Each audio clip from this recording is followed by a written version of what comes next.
Ada orang yang sholat tapi susah meraih kesuksesan, gagal lagi, gagal lagi. Ada orang yang sholat doanya belum terkabul, masalahnya apa? Jadi dari sekian yang dijanjikan itu kenapa belum teraih? Ini pun teman-teman sekalian tidak luput dari keterangan Al-Quran, tidak luput dari jawaban Al-Quran. Bahkan sebelum saya, Anda, kita bertanya, Allah sudah lebih dulu menyampaikan keterangan kepada kita. Ada dua penyebab yang paling utama yang menjadikan seseorang yang menunaikan sholat berpotensi tidak meraih satu atau bahkan lebih di antara keutamaan yang dimaksudkan. Jawaban pertama terdapat dalam Al-Quran surah kedua Al-Baqarah di ayat ke-45, kemudian solusinya ayat 46-nya. Yang kedua kita temukan di Quran surah ke-29. Di Quran surah ke-29 Al-Ankabut di awal ayat ke-45-nya. Tuh, sama-sama 45 ayatnya, ya, tapi nanti dengan pemaknaan yang berbeda. Baik, mari kita lihat dengan cepat. Apa penyebab orang sholat berpotensi belum atau tidak meraih apa yang dijanjikan ini? Yang pertama di Quran surah kedua Al-Baqarah di ayat ke-45 Allah menegaskan. Perhatikan kalimatnya. Wasta'inu bis-sabri was-salah. Dan jika engkau punya persoalan dalam kehidupan, terima dengan sabar, itu untuk meningkatkan kualitas hidupmu, dan dengan itu kemudian kau bawa dalam sholat, mintakan solusi kepada Allah. Was-salah, tunaikan sholat, minta solusi kepada Allah. Wa innaha lakabiratun illa 'alal khashi'in. Namun penting kau sadari, sholat itu tidak mudah engkau lakukan. Awas, hati-hati tuh, ya. Ketika Allah menyandingkan sabar dengan sholat dan membandingkan keduanya, ternyata tingkat kesulitan menunaikan sholat itu lebih dibandingkan dengan sabar.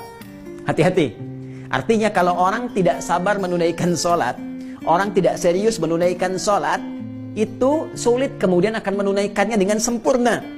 Jadi lebih mudah dalam bandingan Al-Quran, lebih mudah kita belajar berikhtiar untuk sabar dibandingkan kita menyempurnakan untuk menunaikan sholat dengan baik, kalau kita tidak serius.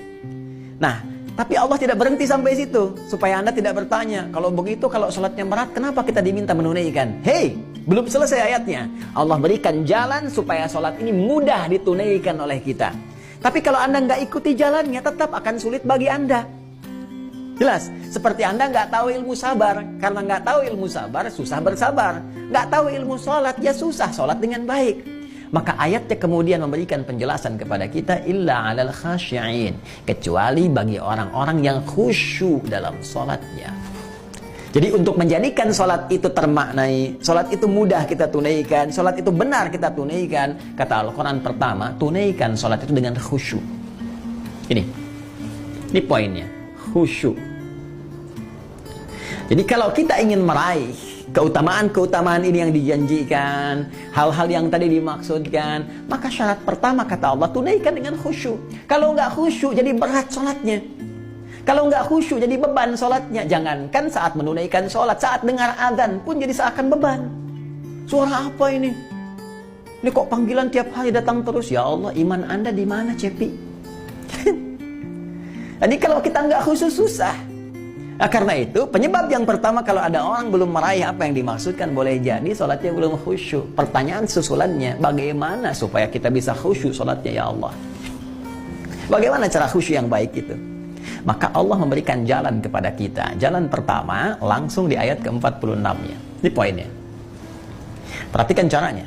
Alladzina yadhunnuna annahum mulaqu rabbihim. Satu, wa annahum ilaihi raji'un. Dua. Nah, ini rumus cepat untuk khusyuk dalam sholat. Ya, bagian pertama, rumus cepat untuk khusyuk. Kata Allah, alladzina yadhunnuna annahum mulaqu rabbihim. Orang khusyuk itu adalah orang-orang yang saat akan sholat. Awas, tolong garis bawahi. Ternyata khusyuk itu dimulai fasenya dari sejak akan sholat.